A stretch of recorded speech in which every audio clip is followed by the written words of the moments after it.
नमस्कार दोस्तों, YouTube channel में आप सबका स्वागत है। आज हम लोग क्लास 10th के अंतर्गत जो है जीव विज्ञान का अध्याय जो है पहला पढ़ेंगे आप लोग। और अध्याय है मानव शरीर की संरचना।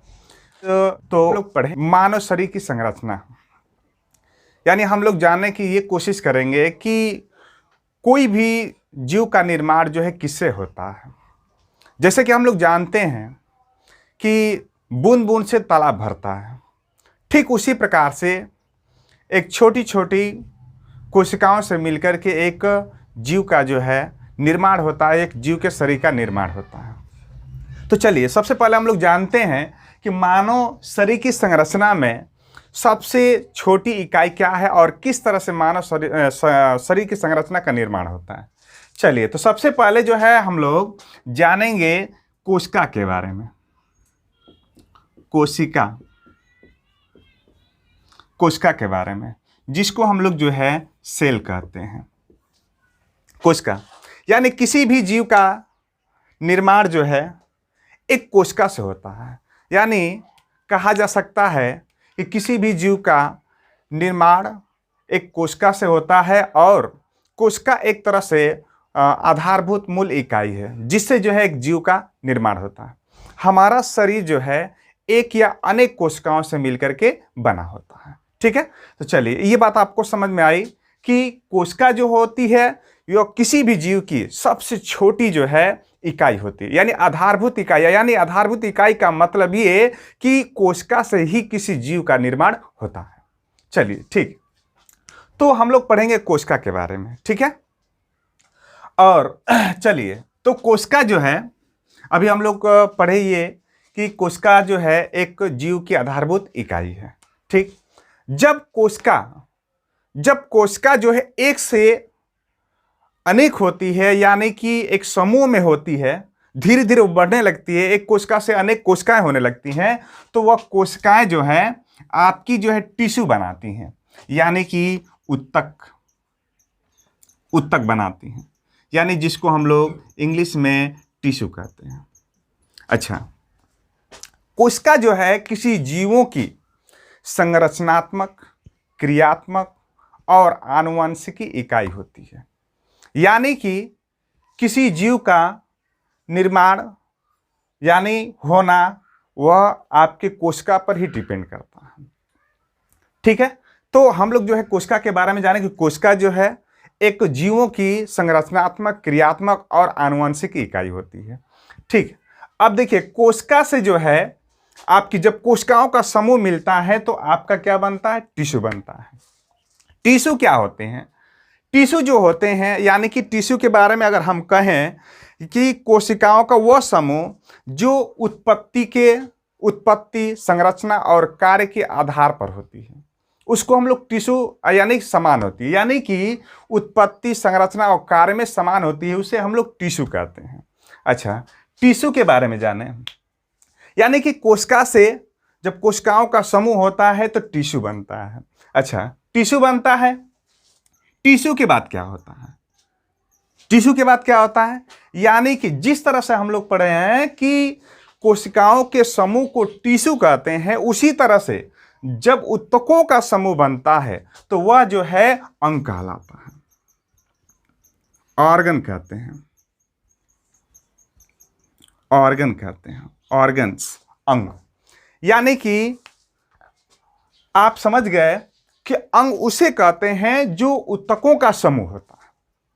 ठीक है, और उत्तक उसे कहते हैं जो कोशिकाओं का समूह होता है। यानी कि जीवों की आधारभूत इकाई क्या होती है? कोशिका होती है। यानी कोशिका से आपका उत्तक का निर्माण होता है और उत्तक से आपका अंग का निर्माण होता है।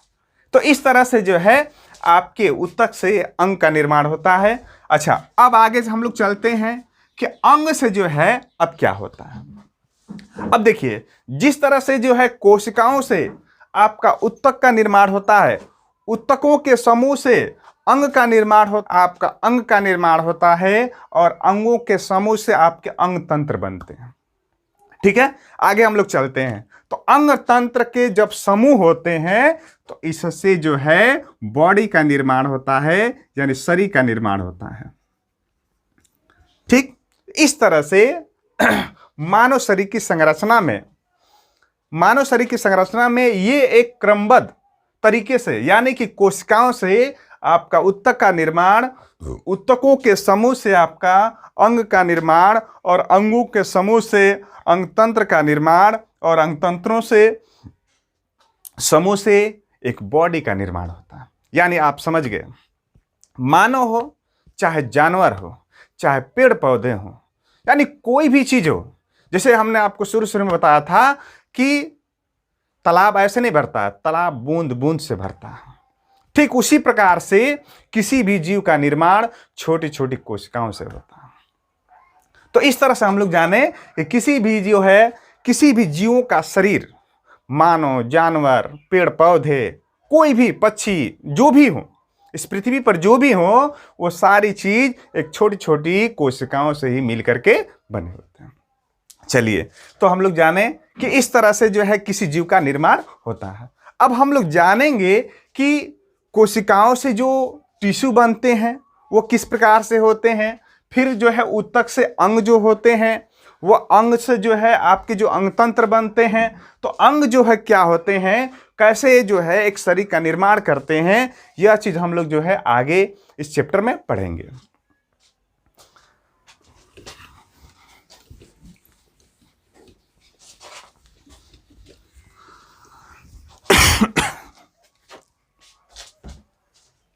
चलिए, अब ध्यान देते हैं, जैसे कि अभी हम लोग पढ़े हैं कि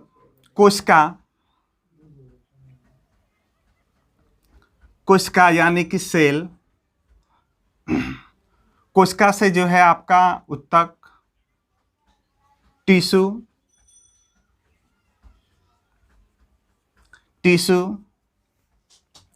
उत्तक से आपका अंग,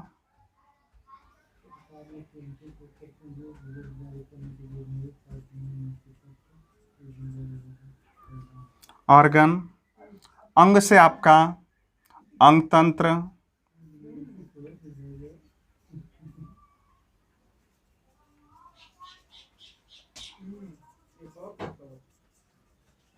ऑर्गन सिस्टम, और अंगतंत्र से आपका शरीर, बॉडी। तो इस तरह से जो है आपके कोशिकाओं के समूह से ऊतक बनते हैं, ऊतकों के समूह से अंग बनते हैं, अंगों के समूह से अंगतंत्र बनते हैं, अंगतंत्र के समूहों से शरीर का निर्माण होता है। अब देखिए, मानव शरीर की जो है छोटे बड़े अनेक अंग होते हैं। इनमें से जो है अंग जो बाहर दिखाई देते हैं उनको बाह्य अंग कहते हैं। बाह्य अंग कहते हैं उन्हें, जो है हम लोग बाह्य अंग कहते हैं। ठीक है। अच्छा, जो हमें शरीर के बाहर नहीं दिखाई देते हैं, जो अंदर होते हैं, उनको जो है आंतरिक अंग कहते हैं। आंतरिक अंग कहते हैं। तो इस तरह से अंग जो है आपके दो तरह से होते हैं, एक बाह्य अंग, एक आंतरिक अंग। ठीक है। अब हम लोग पढ़ेंगे, जैसे बाह्य अंग, जैसे मान लीजिए आपका आंख है, नाक है, ठीक है, कान है, ठीक है, आंख है, नाक है, कान है, ये सभी आपके क्या हैं, बाह्य अंग है। ठीक है, ये सब जो है आपके बाह्य अंग है। फिर आपके हाथ हैं, पैर हैं, ठीक है, ये सब आपके क्या हैं, बाह्य अंग है, जो हमें दिखाई देते हैं। तो इन्हें हम लोग जो है बाह्य अंग कहते हैं। आंतरिक अंग किसे कहते हैं, जैसे मान लीजिए आपका फेफड़ा है, फेफड़ा क्या है, आंतरिक अंग है। फिर आपका जो है हृदय, हार्ट, आंतरिक अंग है। फिर आपका यकृत क्या है, आंतरिक अंग है। फिर आपके जो है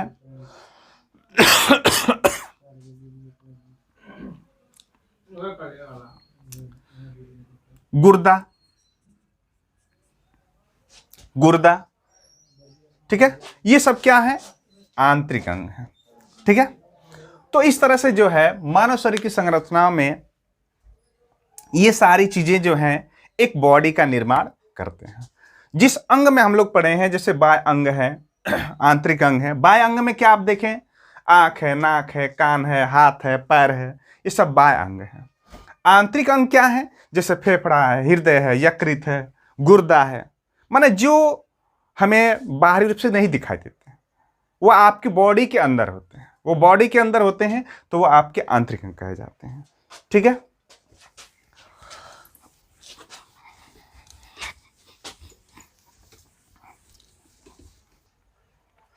अगर विकास की दृष्टि से देखा जाए तो मानव जो है सभी जीवों में सर्वश्रेष्ठ प्राणी है, और सर्वश्रेष्ठ प्राणी है।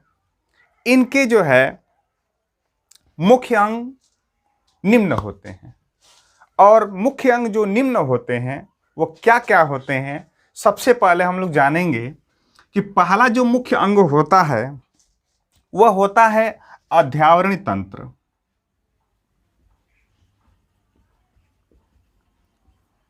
अध्यावरणी तंत्र, ये सबसे पहले जो है मानव के मुख्य अंग में होता है, अध्यावरणी तंत्र। दूसरा जो है तो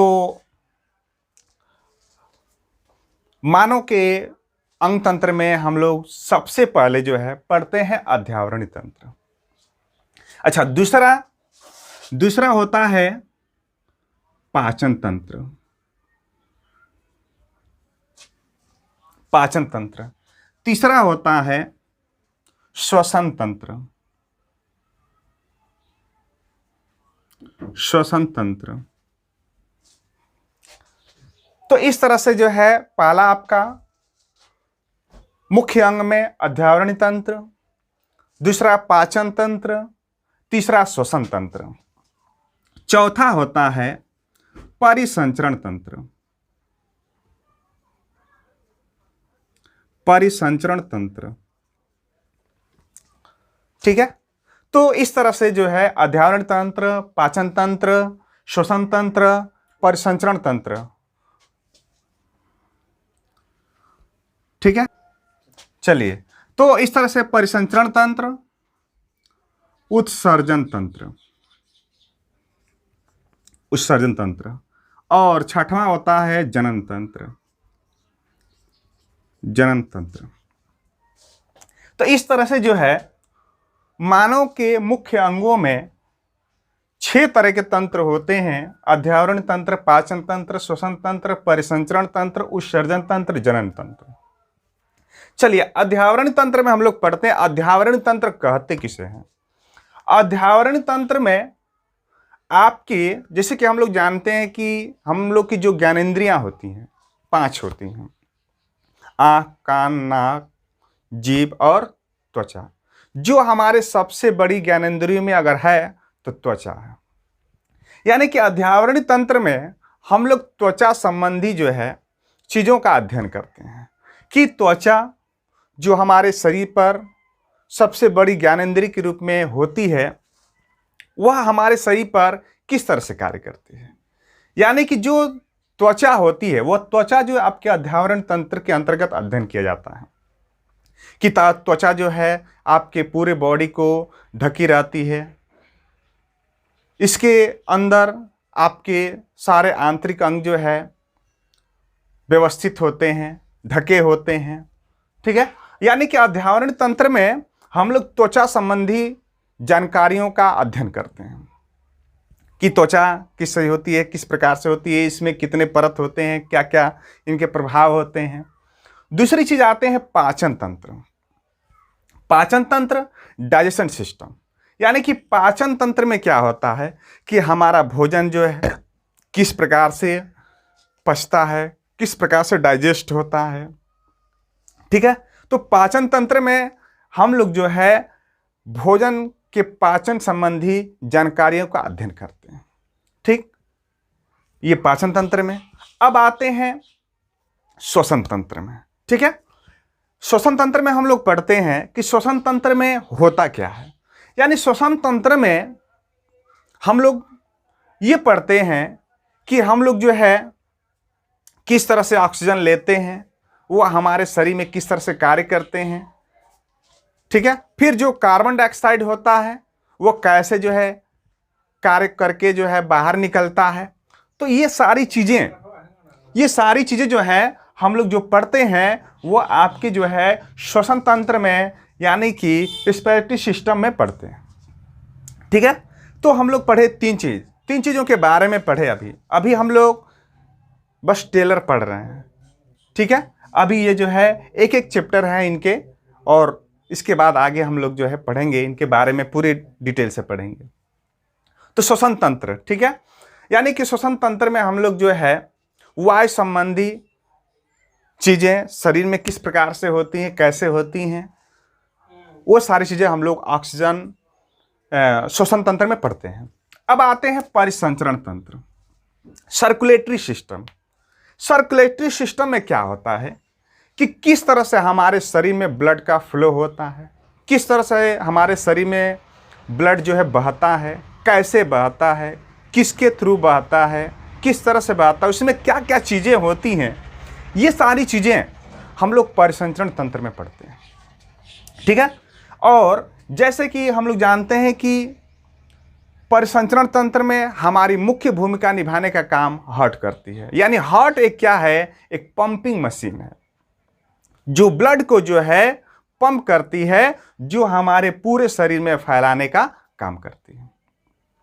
ठीक है, तो परिसंचरण तंत्र के अंतर्गत हम लोग जो है ये पढ़ते हैं कि ब्लड जो है आपके शरीर में किस तरह से फ्लो होता है, कैसे फ्लो होता है, उसमें क्या क्या चीज़ें होती हैं। ठीक है, तो ये सारी चीज़ें हम लोग परिसंचरण तंत्र में पढ़ते हैं।